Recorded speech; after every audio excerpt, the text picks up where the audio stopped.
the U.S. anti-doping agency does claim to be an independent, non-governmental organization.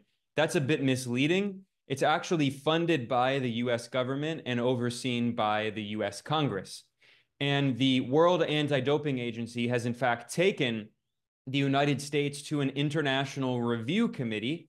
And this means that the U.S. may be barred from holding the Olympics in Los Angeles in 2028. And the U.S. is also slated to host the Olympics in 2034. So we will see how those proceedings go. But the World Anti-Doping Agency has said very clearly that the United States has violated these crucial rules and has allowed some of its athletes, an unknown number, since at least 2011, to compete in international sporting events, including in the Olympics, while violating anti-doping rules. That's obviously unfair. This, of course, is deeply ironic, given that we now know that the U.S. has allowed its own athletes since at least 2011 to use prohibited substances in violation of anti-doping rules.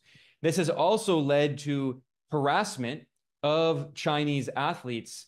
In the 2024 Olympics, the average member of the Chinese swimming team was subjected to 21 different drug tests on average, whereas the average member of the U.S. swimming team was only subjected to 6 drug tests, and the average member of the swimming teams from European countries and Japan only had to do 4 drug tests. So clearly, Chinese athletes were being held to a much higher set of standards, which is obviously unfair. But the reason that happened is because the U.S. made these accusations, which are rooted in ultimately a very aggressive campaign by the U.S. government to try to demonize China in all international spheres, not only sports, but including international trade, infrastructure development, economic policy, military policy. The U.S. has turned China into a boogeyman and tried to blame it for all of these